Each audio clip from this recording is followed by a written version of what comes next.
Allez, salut à tous, c'est Matt. On se retrouve aujourd'hui avec Tilt. Salut Tilt. Salut Matt, salut à vous tous. Pour notre, pour notre quote neuf de la semaine, donc on va parler Bitcoin, on va parler de quelques alts. J'en ai que une personnellement, je crois que tu en as une ou deux, Ah, donc j'en c'est ai très deux, bien, il ouais. faut faire soft aussi. Ouais. On va parler globalement du marché des alts. Et je pense que pour la première fois, on va avoir un avis qui va être assez divergent sur BTC, C'est possible. parce qu'on verra. Mais voilà, donc du coup, avant de commencer, je vous rappelle, hein, en description, il y a beaucoup de documentation dont ce lexique que vous voyez actuellement à l'écran, pour les nouveaux, pour les novices, pour ceux qui nous découvrent aussi notre langage, il y a certains termes qui sont dedans. Donc n'hésitez pas à checker ça, il y a plein de choses en description, sur les rejoindre à l'école Zone 9 aussi, c'est dedans, donc voilà, n'hésitez pas. On commence par BTC du coup? Je vais Yes, commencer. vas-y. Donc en hebdo, on a cassé la TH, enfin on a cassé la TH, on l'a pas encore cassé sur cassure. Justement, c'est là où ça devient intéressant. C'est que bon, on sentait un petit peu le truc que le train était quand même un peu chargé. Donc on a close au-dessus en daily, mais on a fake out. Je l'avais dit sur ma vidéo de, vendredi et de celle de mercredi, je crois aussi, où, voilà, il y a quand même un funding qui est assez élevé. C'était, les fundings, c'était ici. Je sais pas si tu les vois, mais voilà, funding qui tape quasiment la TH. On a un train qui est quand même plutôt bien chargé. On le voit ici, voilà, du funding qui commence à être un peu plus positif.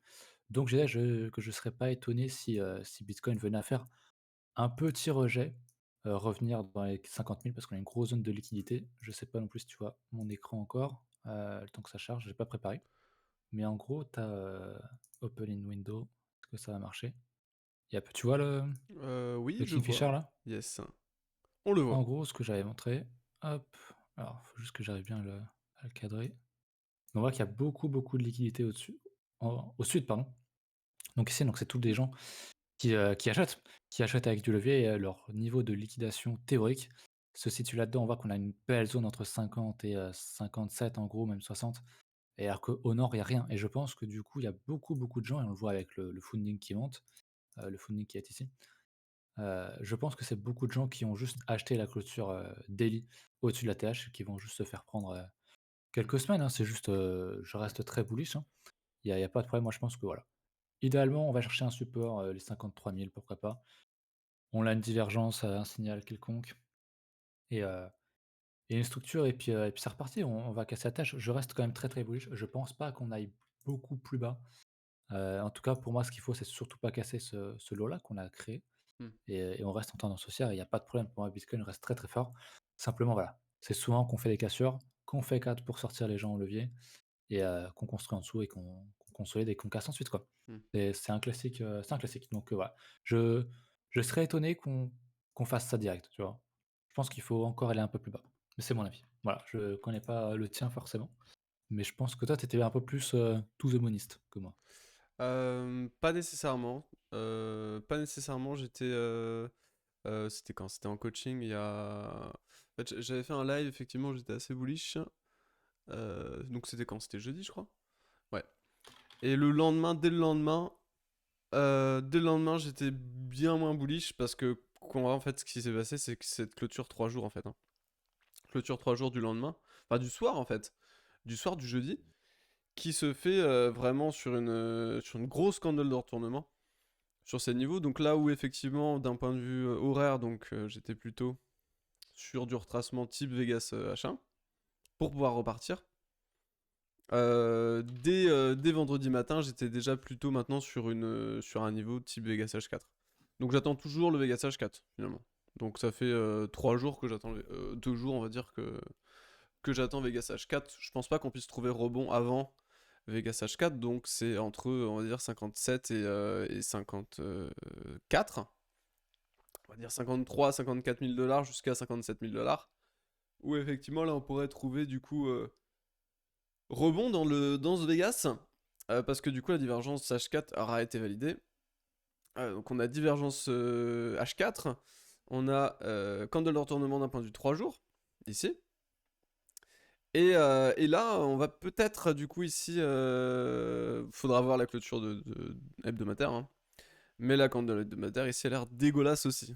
Donc, effectivement, derrière, ça pourrait effectivement rejeter. Ce qui sera plus important pour moi, c'est pas forcément nécessairement ce qui est en train de se passer là en hebdo qui est primordial. Pour moi, c'est plutôt le mensuel. Donc, c'est plutôt la bougie mensuelle, voir si effectivement cette candle mensuelle et casse finalement au moins les cours de clôture ici. On va dire au-dessus des 50, 59, hein, 59 voire 60 000. Faudrait réussir à clôturer ça au-dessus de 60 000. Là, si on fait ça, c'est vraiment ultra bullish. Et je pense que derrière, ça risque le marché risque d'envoyer un signal assez puissant à la hausse ensuite. Donc, pour moi, la surveillance, c'est surtout la bougie mensuelle. La bougie hebdomadaire, pour l'instant, on rejette les hausses, c'était assez logique, c'est quand même un ATH. Donc, c'est une résistance en l'état. Elle n'était pas encore cassée. Après, bon, bah, on a le total qui casse quand même, hein. On a le total qui casse. Ça ta séance, ça reste bullish de fond, hein. Ça reste bullish de fond, c'est-à-dire que Très bullish. prendre des profits et tout, oui, bon, pourquoi pas. Si vous voulez jouer les tacticiens et le trader 15 ans de carrière qui spot tous les tops et les bottoms, why not? Mais pour un mec plus lambda, ou un moyen termiste, ou un long terme, franchement, pour moi, il n'y a rien à C'est faire sur bullish. cette zone. C'est juste bullish, on tank la baisse, et on attend la reprise. Pour moi, là, c'est bon, enfin, le bull run, on est en bull run. C'est totalement officiel. Donc, Il faut casser. Mais oui. Enfin, il faut casser, je parle c'est fait, du pour moi, c'est total ou fait. du Le, le, total de. le haut a Oui, été, c'est en le cours. haut était, oui, a été cassé. On a instauré des creux qui étaient ascendants. On casse la TH, Ouais. que ce soit en cours de clôture ou en haut. Pour moi, Sur le voilà, total. c'est maintenant. Moi, je suis dans un trading, effectivement, pas de breakout. Je suis pas un trader sur breakout. Je suis un trader quand je trade les tendances, je trade des retracements. Donc là, le marché montre effectivement qu'il instaure des creux ascendants, qu'il instaure des sommets ascendants aussi, donc supérieurs, hein. Donc maintenant, bah, tous les retracements, je vais les payer. Donc sur setup en tout cas. Normalement, prochain arrêt c'est Vegas H4. Si ça suffit pas, bon bah on aura du Vegas Daily. Comme tu disais, effectivement, par contre, il faut pas commencer à casser 39 000 à la baisse, quoi. Mais ça paraît évident. Faut pas casser 39 000 à la baisse, sinon la tendance est remise en question. Mais de ce point de vue-là, en tout cas, pour moi, toute cette tranche ici est largement spotable à l'achat, quoi. Comme d'habitude, en fait, hein, quand ça baisse, bah, nous on est plutôt à l'achat. Quand ça monte, on est moins lourdement à l'achat, on est plus en train de soit définir des points de profit, soit juste en attente, quoi. Comme d'hab. Exactement. Est-ce que tu m'entends bien Je déjà? t'entends bien, ouais. Ok, très bien. Parce que je suis en train de télécharger un truc à côté.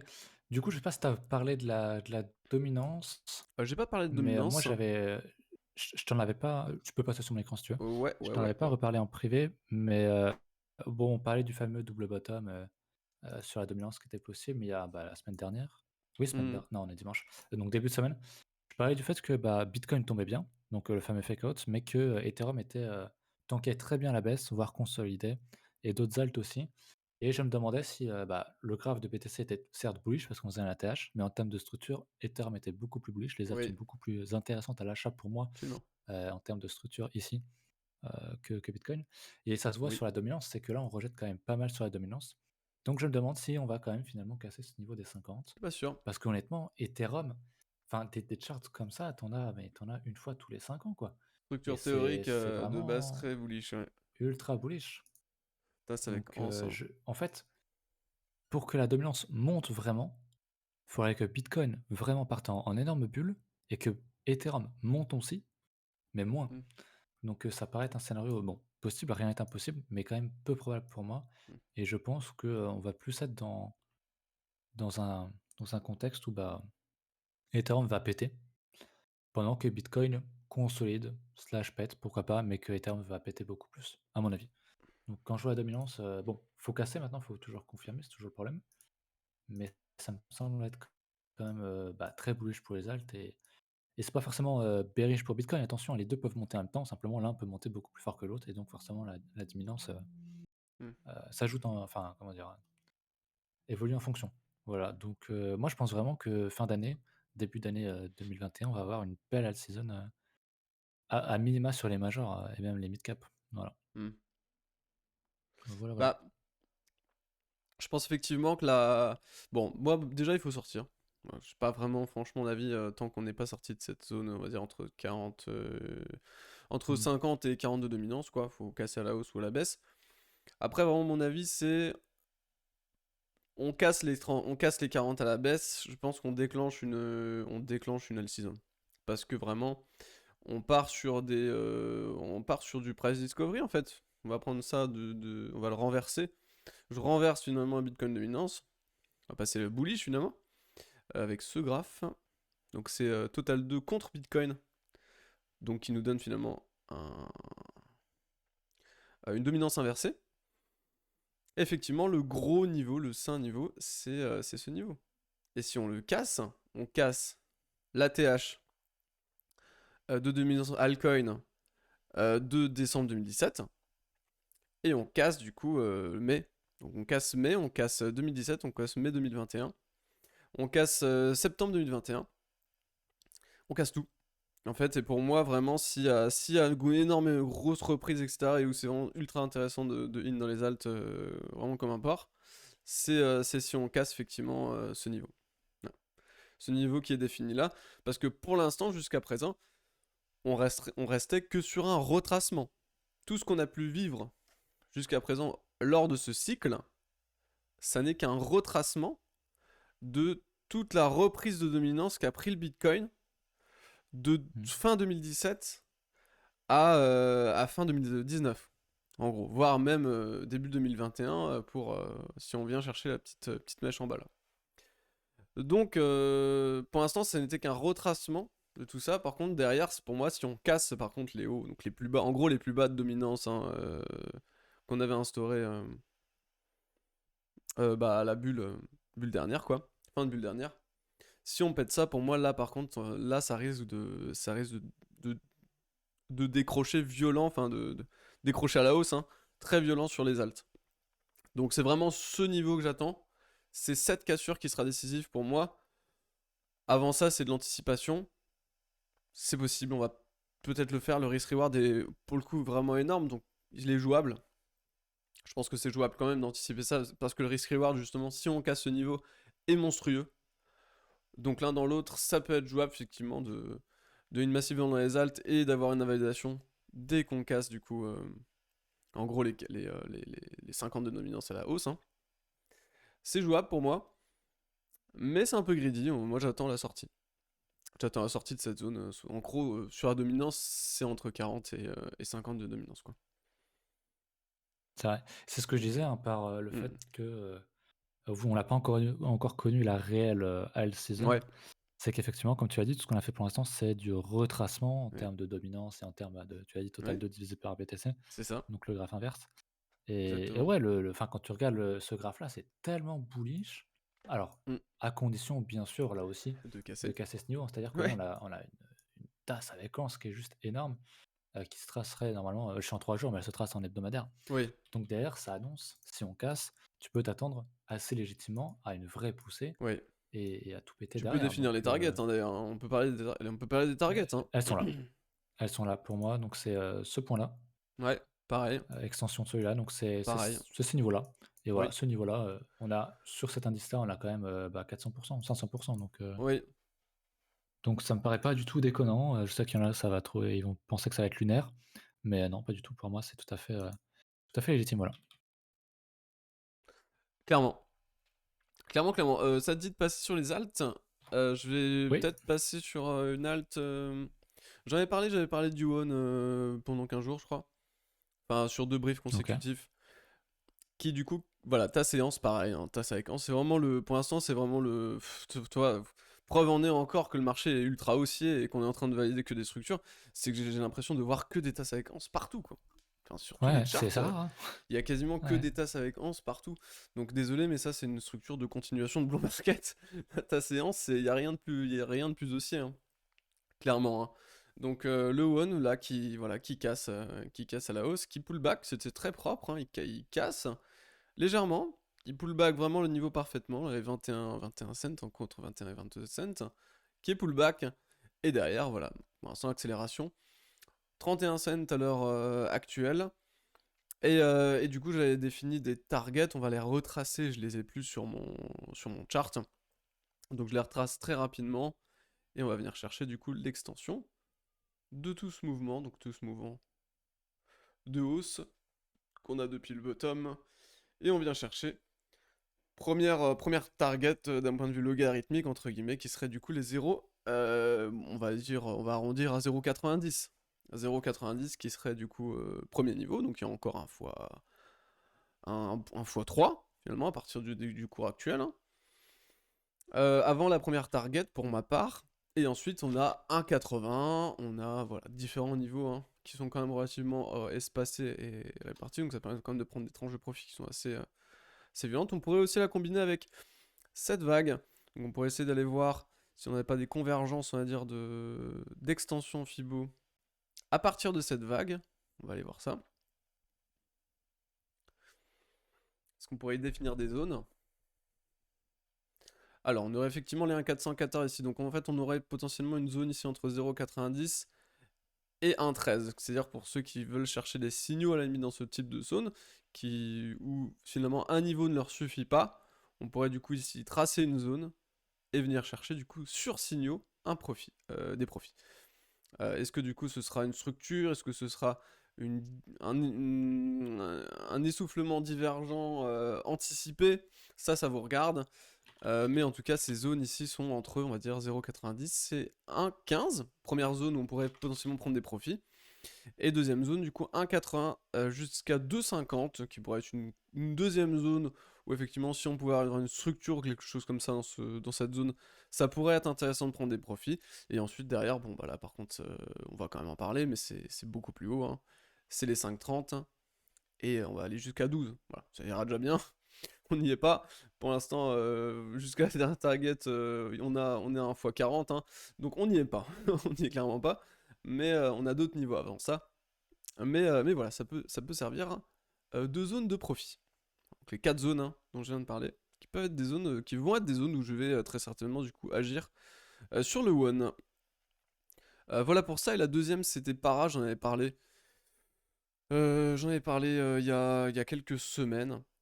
Il y a quelques semaines où effectivement, voilà, il structurait vraiment quelque chose. Il était vraiment dans le, entre guillemets, dans le bon écosystème avec euh,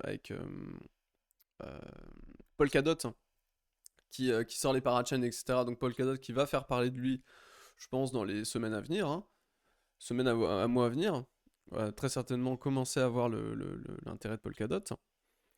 Effectivement, Para, du coup, qui part du coup, et voilà, qui nous fait 160, je sais plus combien de pourcents là, sur 2 jours. Sur 2 jours, il nous fait 273%. C'est quand même acceptable. Et on casse du coup, donc là, il permet du coup une validation d'un double bottom 3 jours, hein, assez visible, ou daily, assez visible là-dessus, avec un point de pullback ici, aux alentours des 0,035, hein. En gros, hein, toute cette zone ici, qui peut être pullback, qui est en cours de pullback en l'état. Mais voilà, pour l'instant ça valide, donc rien à faire de mon côté. Juste à part attendre et puis renforcer potentiellement au moment où on viendra du coup pullback proprement ce niveau, quoi. Voilà pour ça, donc setup encore assez intéressant je trouve sur le para à observer, et le one par contre lui qui part, donc là c'est vrai que l'achat sur le one risque d'être compliqué, hein. Para c'est beaucoup plus ça, hein, par contre. Beaucoup plus. On peut encore entre guillemets pour moi rentrer dans le para. Voilà pour ça. Matt? OK. Et bah, super, je vais parler du coup, tu sur mon écran? Ouais, je viens de Moi, passer sur ton écran. je vais parler du PHB parce que ça fait longtemps que j'en ai pas parlé et la structure est très bonne comme beaucoup d'alts, hein, qui sont en train de former des figures de retournement encore plus grosses. On voit on a, pardon, une grosse résistance ici qui est sur le point, bah, d'être cassée, donc vous savez, hein, un test, un retest, troisième, quatrième, cinquième, on y retourne une sixième fois. Bon, il y a un moment donné où vous savez que plus on teste un niveau, plus il a la chance de casser. Il y a beaucoup de volume aussi au bottom, donc c'est une très, très bonne chose et je pense que, ce genre de pattern va casser à la hausse et que quand ça va casser à la hausse, on va retracer à minimum, vous savez que moi généralement, je vise facilement 50. J'adore le 61,8 aussi Hmm. et derrière, pourquoi pas, ce que j'expliquais également la dernière fois, et ben, recasser ce niveau-là, hein, logarithmique, on le voit bien et si on fait ça et qu'on fait un plus haut, et ben, on retrouve la tendance, haussière de fond et là, bah, c'est reparti, on va chercher la TH, enfin, à minimum, un gros retracement type 50 en linéaire et c'est super intéressant. Mais là, franchement, ce qu'on voit, même sur les sheets, j'ai pas forcément, regarder d'autres exemples, mais le PHP est un très bon exemple, je trouve. Il a une très bonne structure. Faut qu'il la confirme, bien sûr, on est d'accord. Il y a du volume. C'est, super intéressant. Je crois que j'avais le BCD, qui est pas aussi intéressant, qui est toujours dans son range. Alors c'est laquelle que j'avais? FXS. FXS est intéressant, mais je confonds toujours avec La l'autre. séance, hein, ça Voilà, séquence là-dessus. ouais, partout. Le Fortube, qui est Triangle sur, ascendant occasionnel. comment ça s'appelle? Sur Binance, qui a une très bonne structure aussi, hein. Voyons la première la résistance. On retape une fois, on Mmh, retape 2 et là, voilà, fois, 3 fois. il faudrait qu'on confirme le range, qu'on le casse à la hausse et derrière, bah, c'est parti quoi, to the moon et on peut aller chercher, un niveau d'extension, C'est propre ça. beaucoup plus haut à mon avis donc C'est c'est propre. propre. Franchement, aujourd'hui, il y a plus que les majors qui sont vraiment bullish, il y a les mid cap et les shits qui commencent à se retourner, de manière très intéressante donc Mmh, je pense qu'on est sur une période intéressante pour, re-rentrer. Voilà. Je sais qu'il y a beaucoup de gens ouais. qui ont forcément, paniqué parce que sinon on n'aurait pas fait de bottom, mais il y a beaucoup de gens qui ont dû acheter ici. Faut les laver, faut reconstruire, petit à petit Ah mais et il y a des voilà gens et il qui y a vont toujours de encore l'entrée sur le paniquer marché. là, hein. Il y a des gens qui Ah vont ouais, encore ouais, bien paniquer. sûr. Là, ça se trouve, on va perdre 5-10%. Ça y est, ça va être encore la fin du monde. On a trouvé la TH. Double top mensuel. Bah oui. Voilà. Ouais, c'est ça. C'est ça. Mais il y en a bah, de toute façon quand si jamais on a une grosse accélération en linéaire, ça va à nouveau paniquer, ça va acheter en masse. Ouais. Ça panique dans les 2 sens donc on sait Ouais. très bien comment la foule se comporte donc voilà, écoute, moi, c'est à peu près tout, ce que j'avais noté. Mhm. Bah écoute, c'est Voilà. très bien. Parfait, excellent. Je pense qu'on va se laisser, hein. Oui. Bon, voilà, si vous voulez rejoindre l'école pour en apprendre un peu plus sur le trading, en matière de trading et tout, n'hésitez pas à rejoindre le Discord. D'ailleurs, on va faire, on va faire un vocal tout à l'heure avec vous, du coup, sur le Discord. On va noter, on n'a pas encore l'heure, donc on le notera en notification sur le Discord. N'hésitez pas, du coup, à rejoindre le Discord, vraiment, hein, parce que c'est vraiment ultra important, c'est là où on est vraiment les plus actifs, hein. Le Twitter aussi, Matt s'occupe beaucoup du Twitter. Donc n'hésitez pas aussi à y aller, ça lui fera plaisir parce qu'il y passe du temps. Oui, Euh, c'est vrai. il y passe du temps, c'est du travail, hein. Et pareil, hein, si vous voulez nous entre guillemets récompenser de notre travail sur YouTube, n'hésitez pas aussi à vous abonner à la chaîne. Et je vous souhaite un très bon dimanche matin. Et on se Salut, bon retrouve dimanche. demain normalement, et on verra justement ça tout à l'heure sur le Discord. Allez, à plus. Salut, salut. Bye Salut. bye.